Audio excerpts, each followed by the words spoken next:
사회적으로 핫한 이슈를 키워드로 알아보는 핫키워드 시간입니다. 이민재 캐스터 안녕하세요. 안녕하세요. 5월의 마지막 주 월요일을 기다리시는 분들 있으시죠? 바로 올해부터 처음으로 석가탄신일에 대체 공휴일이 적용됐기 때문인데요. 지난해까지 석탄일은 대체 공휴일에서 빠져 있었지만 올해는 29일 월요일이 대체 공휴일로 지정되고 그 결과 사흘 휴가 선물처럼 생겼습니다. 그런데 이 선물을 누가 누릴 수 있는 걸까요? 대체 공휴일 날 못 쉬는 이들도 많은데 핫키워드에서 짚어보겠습니다.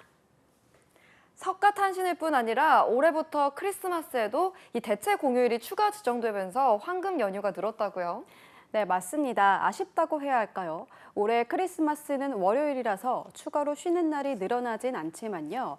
4년 뒤인 2027년에는 토요일로 그 다음 월요일이 대체 공휴일로 지정돼 사흘 연휴를 보낼 전망입니다. 이런 기간 해외여행 수요는 지난해 같은 기간보다 확 늘어난 만큼 대체 공휴일을 반기는 분위기가 곳곳에서 느껴집니다.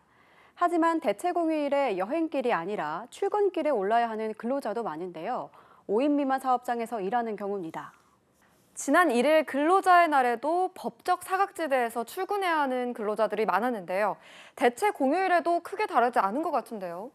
네, 맞습니다. 같은 공휴일이어도 600만 정도의 근로자는 못 쉰다는 건데요.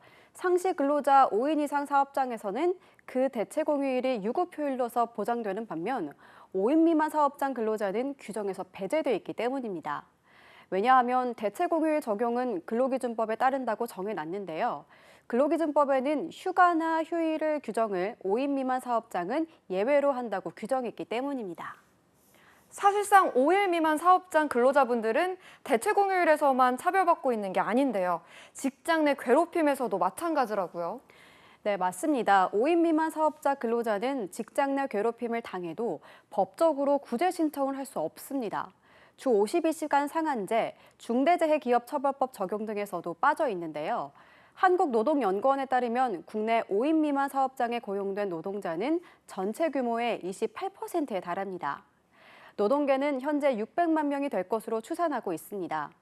이들 5인 미만 사업장 노동자들은 근로기준법을 적용받지 못하기 때문에 부당해고 구제 신청은 물론 연장 근무와 휴일, 야간 가산수당 적용 등에서도 제외되고 있습니다. 그래서 5인 미만 사업장 근로자의 계속된 차별 부분 개선돼야 하지 않겠냐라는 이야기는 꾸준히 나오지만 현실은 제자리 걸음이라는 얘기가 있어요. 네, 맞습니다. 근로기준법은 1987년 10인 이상, 1989년 5인 이상 사업장으로 확대된 이후에 멈춰 있는데요. 이 부분을 이제라도 수정해서 가자는 요구가 계속해서 나옵니다. 정치권이 계속 손을 놓고 있었던 것은 아닌데요. 2020년에도 근로기준법에서 근로자 수를 적용해 구분하는 조항을 삭제하자는 개정안 등 관련 법안이 여러 차례 나왔지만 입법으로 이어지지 못했습니다. 네, 그래서 정부에서 이번에 직접 나섰다고요?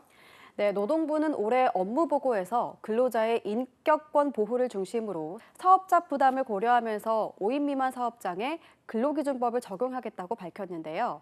다음 달까지 경제사회노동위원회 연구회 논의를 거쳐 단계적인 적용 방안을 마련해 나간다는 방침입니다. 1989년 이후에 멈춰있는 노동계의 30년 수건이 해결될지 앞으로의 과정 지켜봐야겠습니다. 네, 공휴일 말 그대로 모두 함께 쉬는 날이라는 의미인데요. 그런 만큼 이 제도권의 사각지대, 쉬고 싶어도 쉬지 못하는 5인 미만 사업장에 대한 개선이 하루빨리 이루어지길 바라겠습니다. 지금까지 핫키워드 이민재 캐스터였습니다. 고맙습니다.